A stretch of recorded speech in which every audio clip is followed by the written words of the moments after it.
Bonjour, à quoi faut-il s'attendre pour le Bitcoin? C'est ce que nous allons voir dans l'analyse du jour. Mais avant de commencer, n'oubliez pas de vous abonner, de mettre un petit pouce bleu et de laisser un commentaire. Alors, on a pas mal de petites choses à voir aujourd'hui, donc comme d'habitude, on va pas perdre de temps, on va se diriger directement vers la cryptomap. On va jeter un petit coup d'œil à la cryptomap de la semaine qui est relativement verte, bien qu'on ait quelques altcoins dans le rouge, mais ils sont vraiment minoritaires. Comme la semaine passée, eh bien, ou il y a quelques jours, on a toujours une grosse dominance des mêmes coins, hein, avec les Floki, PP, Bonk, WIF, Shiba, etc., qui font tous, qui dépassent tous pratiquement les 100%. On a quand même pas mal de petits altcoins qui font entre 10, 20 ou 30%, donc c'est plutôt une belle semaine. Le portefeuille de la chaîne, moi j'ai peut-être actualisé parce que là il y a une petite chute, j'ai vu il y a quelques, voilà, il est à 30 500 $, il était à 31 000 il y a quelques minutes avant cette petite chute. Donc, portefeuille démarré à 10 000 $. Il est donc à plus 204%. Le Bitcoin, lui, il est à 150. Ça veut dire qu'on met plus de 50% au Bitcoin. Et c'est l'objectif, hein. On a bien entendu des objectifs chiffrés. 100 000 $, le premier objectif. 200 000 $, l'objectif ultime, on va dire. Mais avant toute chose, le premier objectif, c'est bien entendu un objectif par rapport au Bitcoin, hein. Si on ne peut pas surperformer le Bitcoin avec un portefeuille, c'est que bah, le portefeuille il n'est pas bon tout simplement, autant passer full Bitcoin. Voilà, donc pour l'instant on met 50% au Bitcoin. L'objectif minimum au final, ce sera au moins de mettre, de faire un x2 par rapport au Bitcoin. Ce sera déjà une bonne chose. C'est bien entendu un objectif minimal. Donc pour l'instant tout va bien de ce côté-là. Les gagnants de la semaine, ce sont Theta, Lux et Morpheus Networks avec respectivement 58, 48 et 36%. Au niveau de la répartition, on a toujours l'ETH à 24%, le BTC à 11%, suivi de BNB, Solana, Tao, Ordi et Link. Normal, c'est les altcoins qui ont le mieux performé. Le dollar, on va pas s'attarder dessus aujourd'hui, tout simplement parce que il n'y a pas grand changement. Il rechute un peu, mais voilà, il est toujours. En gros, vous voyez, il y a une sorte de gros range ici, hein. Il y a une sorte de gros range ici, voilà, il est toujours dans son range, donc il ne nous fait pas trop chier, hein, tant qu'il n'est pas haussier, nous, ça nous suffit, hein, même s'il ne veut pas pour l'instant aller plus bas, tant qu'il ne monte pas, c'est largement suffisant pour que le Bitcoin en profite pour lui aller de plus en plus haut. Donc il est toujours dans une tendance baissière avec des plus hauts toujours plus bas, hein. On est sous cette trendline, on est également retourné sous ce niveau important, les 0,382. Là, on repasse même sous ce niveau également important, hein, ce gros niveau de support résistance, hein, ce rectangle jaune. Voilà, donc bon, tout va bien, mais il n'y a pas encore vraiment de cassure baissière ni de cassure haussière. Voilà, donc il peut même continuer à range comme ça pendant un an. Ça sera très bien pour le Bitcoin, hein. On ne veut juste pas qu'il reparte à la hausse, bien entendu. Donc pour l'instant, tout va bien. Si vous voulez plus de détails, pourquoi on regarde le dollar à chaque début de vidéo, tout simplement, je vous conseille d'aller regarder la vidéo. Alors, c'est un exemple, il y en a d'autres, hein, où on fait des analyses complètes sur le dollar, mais c'est halving en mouvement. Voilà, vous aurez une grosse analyse du dollar, la comparatif sur le long terme entre le Bitcoin et le dollar, et pourquoi on analyse le dollar à chaque début de vidéo. Vous pouvez également aller voir, si c'est pas déjà fait, le tuto sur les vagues d'Elliott, parce qu'on en utilise quasiment à chaque vidéo, et ça vous permettra de comprendre mes analyses, mais également ceux des autres youtubeurs qui utilisent les vagues d'Elliott. Et puis vous pouvez aller voir d'autres vidéos, il y en a également dans les playlists, toutes les vidéos intéressantes. Si vous voulez soutenir la chaîne, vous pouvez également utiliser les liens d'affiliation. C'est toutes les plateformes que j'utilise pour trader et pour investir. Voilà, donc vous aurez un bonus, moi aussi, tout le monde est content, et ça soutient la chaîne. Et également Trade Republic si vous voulez investir sur les marchés traditionnels. Ceci étant dit, comme on a dit, on ne va pas perdre de temps sur le dollar, on va passer directement à la Bitcoin dominance. Alors on va pas voir cette semaine le CME Gap, CME Futur pour les gaps, tout simplement parce qu'il n'y a pas de nouveau gap, voilà. Donc on verra ça une prochaine fois. Donc on va s'intéresser un peu à la dominance, on va enlever le RSI, on n'en a pas besoin. Alors on est toujours dans cette zone-là, hein. Donc je vous le rappelle, l'objectif, c'est de monter le plus haut possible. Pourquoi? Parce que plus on monte haut, plus ensuite on aura un mouvement comme ça, par la suite, on l'espère, une grosse chute. Et c'est la chute finale, hein. C'est la grosse altcoin season, voilà, donc une grosse chute de la Bitcoin dominance qui nous emmène sur un niveau bas aux alentours des 30-40%. Et c'est le début après d'un nouveau bear market, après bien entendu une grosse altcoin season. On a eu ça en 2017-2018, on a eu ça en également 2021. Voilà, mais c'est pour ça que plus on monte haut, et bien plus l'alcool saison potentiellement pourrait être forte par la suite. Voilà, donc vous m'aurez posé la question il y a un an ou un peu plus, je vous aurais dit que, eh bien, je pense que ce coup-ci, le Bitcoin ne retournerait pas à des niveaux comme on a vu précédemment, c'est-à-dire avec une dominance de plus 70%, et qu'on s'arrêterait probablement dans la zone de rechargement de short. Maintenant, ceci étant dit, avec les ETF, peut-être que le Bitcoin va surperformer d'autant plus les altcoins, puisque les gros portefeuilles, ils se mettent uniquement sur le Bitcoin via les ETF et non sur les altcoins. Alors ça peut changer dans les mois qui viennent si l'ETF Ethereum est approuvé. On pourrait effectivement avoir une réorientation de certains capitaux vers l'Ethereum et donc une Bitcoin dominance qui chute et pourquoi pas un afflux aussi vers les altcoins pour les plus petits portefeuilles. Quoi qu'il en soit, voilà, on pourrait continuer à monter soit ici du coup, soit ici pendant les mois qui viennent et ensuite espérons-le hein, parce que c'est pas dit, hein, c'est pas parce qu'on a eu ça justement sur les précédents bull run qu'on aura une aussi belle altcoin saison. On pourra avoir des mini altcoin saison, mais on n'aurait peut-être pas une grosse altcoin saison comme on a eu là, c'est-à-dire une grosse chute de la Bitcoin dominance pour retourner vers les niveaux bas. Donc c'est pas garanti, voilà, on aimerait bien, mais voilà, c'est pas quelque chose de sûr. Quoi qu'il en soit, pour l'instant, vous voyez, on tient une petite trendline haussière, et peut-être déjà le jour où on cassera cette trendline, on aura au moins une petite chute et au moins une petite au moins une mini alcool saison. Voilà, bon, pour l'instant, on n'a pas grand-chose de plus à dire. En tout cas, il n'y a pas de signaux d'alcool saison pour l'instant, parce qu'on n'a toujours pas une dominance du Bitcoin qui chute. Total Market Cap 3, on a atteint un niveau important. Alors, il y avait les 0,382. Prochain objectif, c'était les 0,5. Alors, c'est les retracements Fibonacci par rapport à la chute. Donc, petite pause. Normal, on atteint un niveau important. C'était également, vous voyez, un niveau qui a fait support et résistance ici. Et ensuite, le prochain objectif, ce sera tout simplement la zone de rechargement de short. Donc, on est très haussier. Depuis qu'on a cassé ce petit triangle-là, on n'a que des bougies vertes qui s'alignent. Donc, tout va bien de ce côté-là. On va aller jeter un œil vu qu'on a vu la Bitcoin dominance, on va aller voir la BNB dominance, enfin BNB BTC et ETH BTC. Donc il n'y a toujours pas de changement. On a bien cassé la trendline baissière même le canal baissier sur le BNB, mais malheureusement, comme vous le savez, pour valider la cassure d'une trendline, il faut également casser la première résistance, chose qui n'a pas été faite depuis, vous voyez, on est en weekly, donc pendant plus de 1, 2, 3, 4, 5, 6 fois, au moins une dizaine de semaines, on est bloqué sous cette fameuse résistance. Et voilà, on n'a pas encore réussi à casser ça. Lorsqu'on va réussir à s'en extraire, eh bien, on aura probablement une poussée du BNB et une surperformance du BNB par rapport au Bitcoin. Si c'est la même chose sur l'Ethereum, on pourrait avoir du coup une petite altcoin saison. Alors l'Ethereum BTC, vous voyez que c'est la même chose, sauf qu'il est un peu en retard, lui il n'a même pas cassé sa trendline, vous voyez. Donc on a pareil, on doit casser premièrement la trendline et également la première niveau de résistance. Et si ça se produit, on ira potentiellement rejoindre le haut du canal, le haut du range, ce qui serait déjà une très bonne chose, une grosse poussée de l'Ethereum. Et si on arrive à s'extraire du range, on pourrait avoir, comme lors du précédent bull run, une grosse poussée haussière. Alors, bien entendu, s'il y a les ETF Ethereum qui sont acceptés, ce sera peut-être le déclencheur, peut-être même un petit peu avant ceux qui vont anticiper.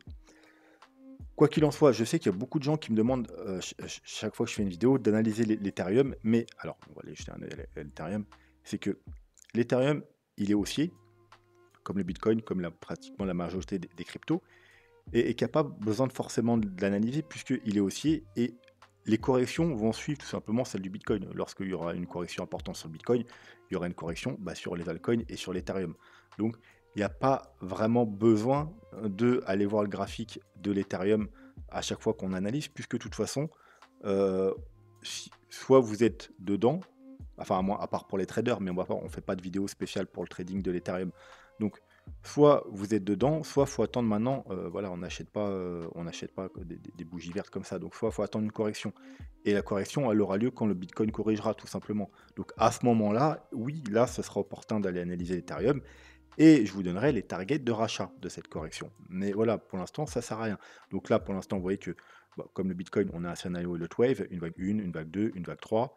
On a les objectifs de la vague 3, donc lui a déjà été dépassé, lui on y arrive bientôt, puis ensuite il y en a 2 autres au-dessus, et ensuite on aura une vague 4 et puis une vague 5, voilà.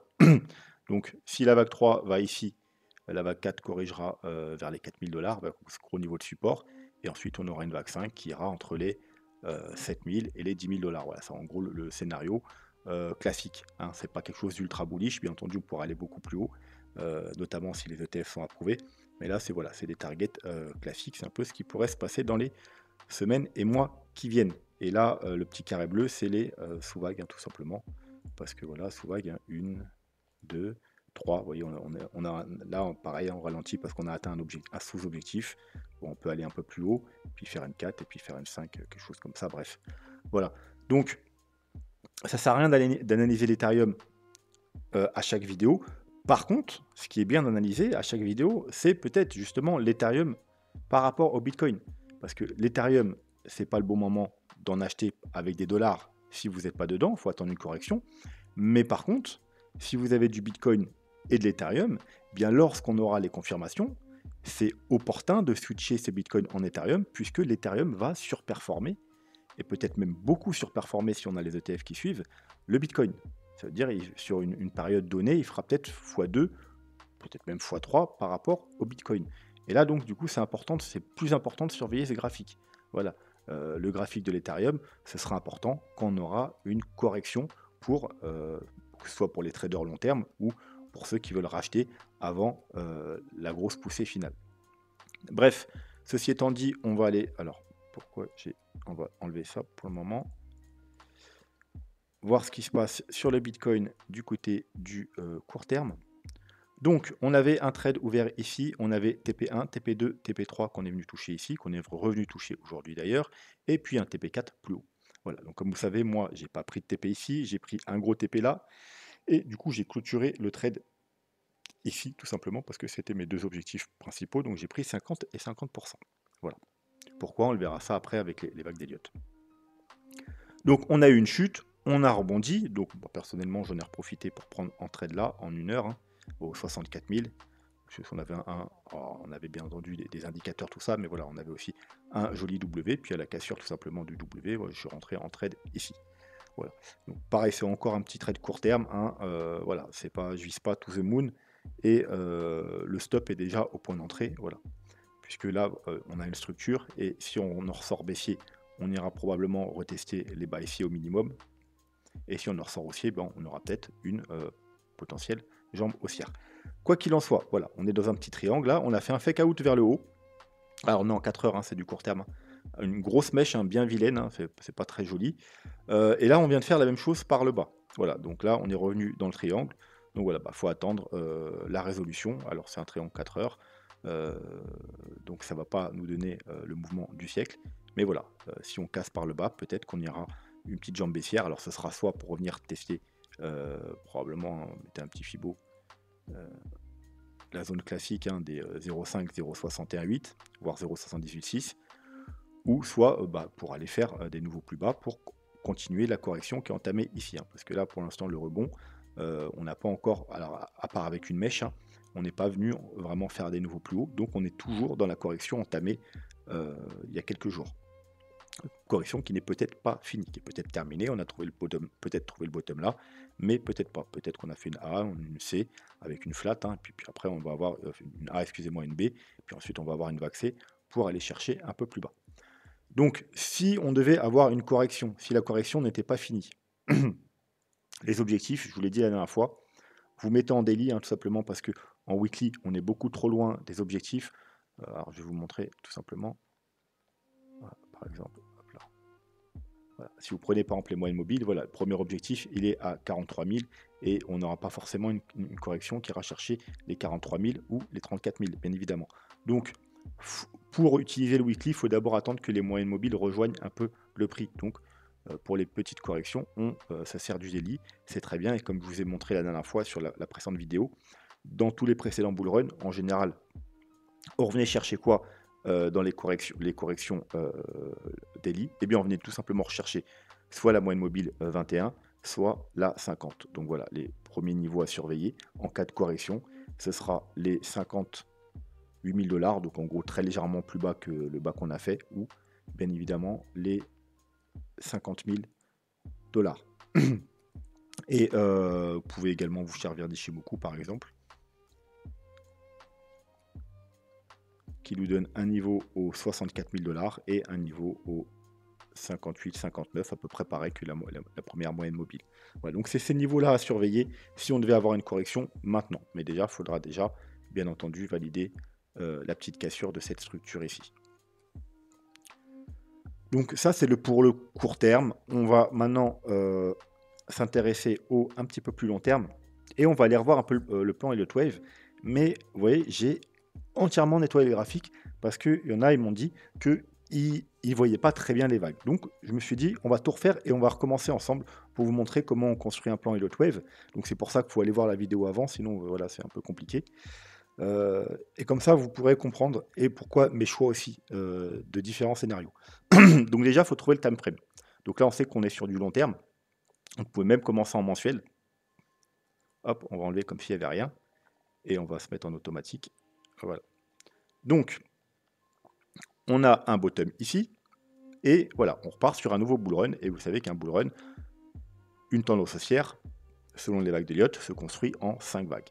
Donc le but du jeu, c'est de arriver à décompter les vagues sur le graphique. Et pour céder, on peut également les décompter sur le RSI. Voilà. Donc là, pour l'instant, on voit une vague, deux vagues, trois vagues.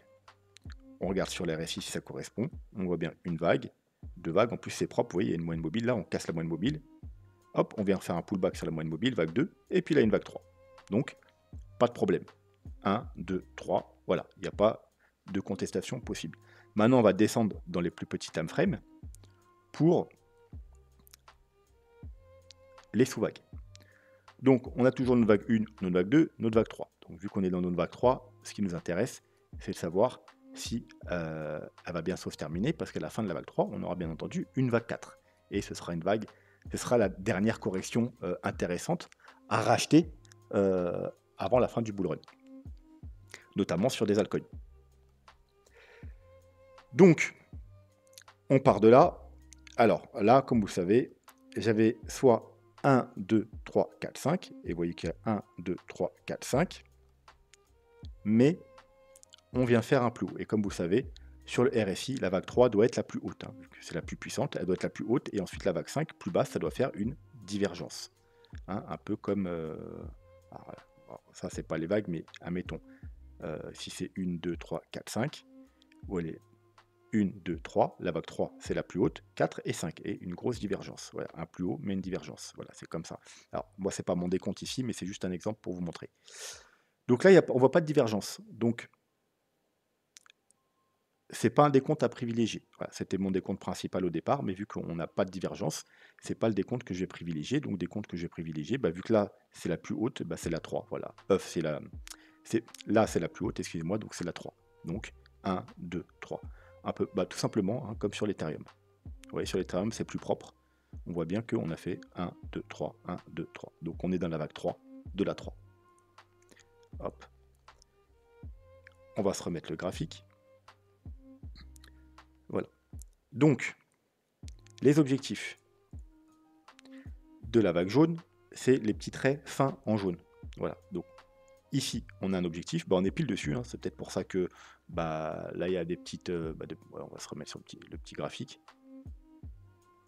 Voilà. C'est pour ça que, vous voyez, ça cale un peu. Hein, parce qu'on arrive sur un objectif, un gros objectif, qui sont les 261,8. Donc, ça bloque un petit peu. Bon, je pense pas que la vague soit finie ici, parce que comme je vous ai dit, hein, si je ne me trompe pas, je décompte 1, 2, 3. Voilà. Donc, je ne pense pas qu'on va s'arrêter ici. Mais voilà, c'est quand même une résistance. En plus, c'est cumulé, bien entendu, c'est le plus haut du dernier bull run. Hein. C'est exactement le même niveau, le dernier plus haut du dernier bull run.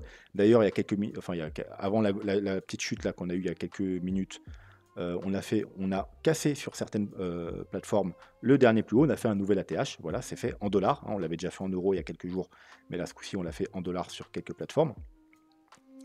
Donc c'est normal qu'il y ait un petit peu de fluctuation. D'ailleurs, on va aller rapidement faire un petit aparté juste et on va se mettre en daily. Et là, j'ai pris le graphique avec le plus long terme. Voilà, on va s'enlever ici et on va aller voir tout simplement ce qui s'est passé. Alors, du coup, je suis obligé de remettre ça, voilà. Alors, lors des 2 précédents bull run, on va pas revenir 15 ans en arrière non plus.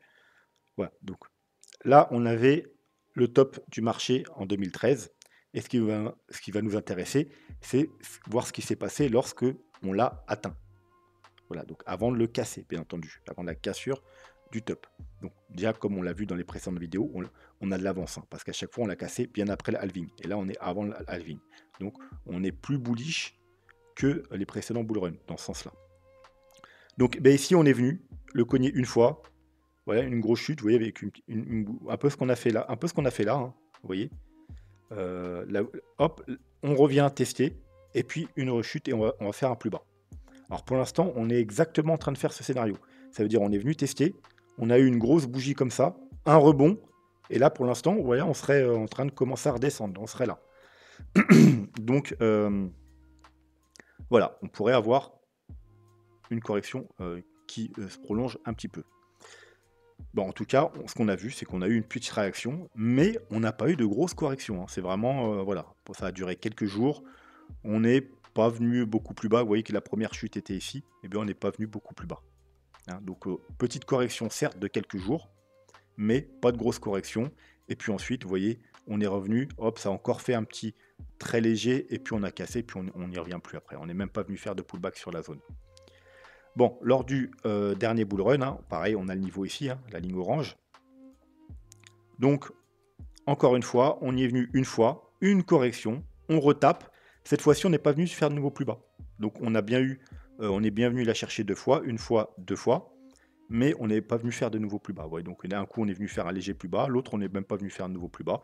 Donc, encore une fois, on a eu quelques jours de consolidation, hein, juste en dessous. Forcément, il y a peut-être des prises de profit, des trucs comme ça, mais on n'a pas eu de grosse correction. Et puis ensuite, on l'a cassé, et puis on n'a pas eu de pullback. On est parti direct. Donc, dans les deux précédents bull run, l'ATH, il n'a pas vraiment posé de problème. Il y a juste eu quelques jours, hein, un peu comme il se passe là, tout simplement de consolidation, petite correction. Ça veut dire que techniquement, on pourrait avoir, comme il y a 2 bull run en arrière, une autre petite voilà, correction pour venir casser là, puis voilà, pour venir un peu plus bas. On a vu que les premiers supports sur les moyennes mobiles et Ishimoku, c'était vers les 58 000 $. Bah voilà, on vient tester le haut de la zone de rechargement de short.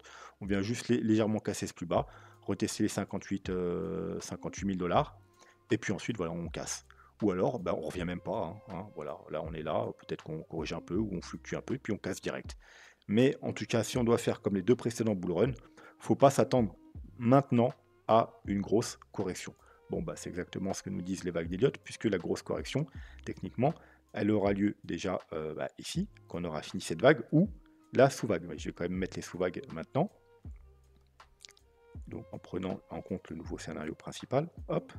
Et donc 3, on ne sait pas où elle va finir. 4 et 5. Et je vais la mettre, bien entendu, d'une autre couleur. Je vais la mettre en blanc.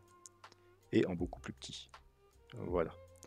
Donc, j'ai également mis les targets pour cette vague 3. D'ailleurs, on aura une petite correction ici. Hein. Mais voilà, c'est pas la correction du siècle. Hein, ce sera une petite correction. Et puis, bon, à racheter, voilà, après, il y aura ce mouvement-là. Donc, c'est pas forcément... Pour les traders, bien entendu, hein, c'est toujours un petit trade après à prendre. Hein, on le prendra sûrement sur la chaîne. Mais voilà, c'est pas non plus la correction du siècle. Donc, les objectifs, c'est le petit carré blanc que vous voyez ici. Vous voyez le carré blanc? Peut-être le mettre en plus épais. Voilà, juste pour que vous le voyez. Hop là, voilà. Ça, c'est l'objectif, excusez-moi, de la vague 3 blanche. Donc, le premier objectif, c'est 76 000, et le deuxième, c'est 100 000 $. Tout rond, voilà. Donc, on pourrait venir ici, un peu plus haut, là. Donc, faire un nouveau plus haut, mais pas aller beaucoup plus haut, 77 000. Avoir une petite correction de vague 4, hein, voilà, vague 4. Et puis ensuite, une dernière petite vague pour aller chercher, alors là-bas, j'ai pas encore les objectifs, mais aux alentours des 100 000 $. Et là, ça collerait bien aux alentours des 100 000 $, avoir cette fameuse correction de vague 4, ce qui serait totalement logique. Il y a énormément de gens, 100 000 $, c'est soit leur objectif, un objectif, soit ils se sont dit on prendra des profits. Donc, ça me paraît pas trop mal qu'aux alentours ou un peu plus haut que les 100 000 $. Hein. Ça peut dépasser un petit peu, vous voyez, 100, 105, 110. Mais aux alentours des 100 000 $, avoir cette fameuse vague 4, maintenant, me paraît pas déconnant du tout. Voilà, avant ça, on aura une sous-vague 4, bien entendu. Donc si on suit les objectifs, hein, ce sera probablement vers les 77 000 dollars. Ouais, si on est très bullish, hein, ça peut monter là, hein, et que la correction des 100 000 dollars, ça peut être juste une sous-vague et monter beaucoup plus haut. Mais bon, ça, on le verra dans les jours qui viennent. Donc voilà, ça c'est le plan Elliott Wave. Donc j'espère que ceux qui ne voyaient pas très bien, maintenant vous voyez bien. Donc voilà, ça c'est le plan principal. Il y a toujours le plan secondaire, hein, qui n'est pas invalidé, hein, parce qu'on a une divergence, mais c'est quand même pas à priorité. Ça veut dire que là on a fait une petite vague 1, une vague 2, vague 3, une vague 4, et puis là on a bientôt fini, ce qui voudrait dire que on va pas tarder à avoir cette correction là. Donc d'ailleurs, hein, que ce soit la vague 5 là ou la vague 3, on peut aller jeter un petit coup d'œil, hein.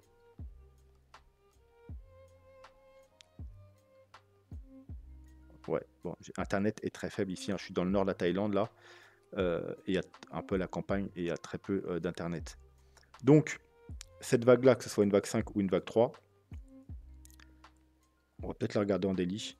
4 heures, c'est peut-être un peu bas. Ouais, désolé, hein, la connexion est traîne, traîne.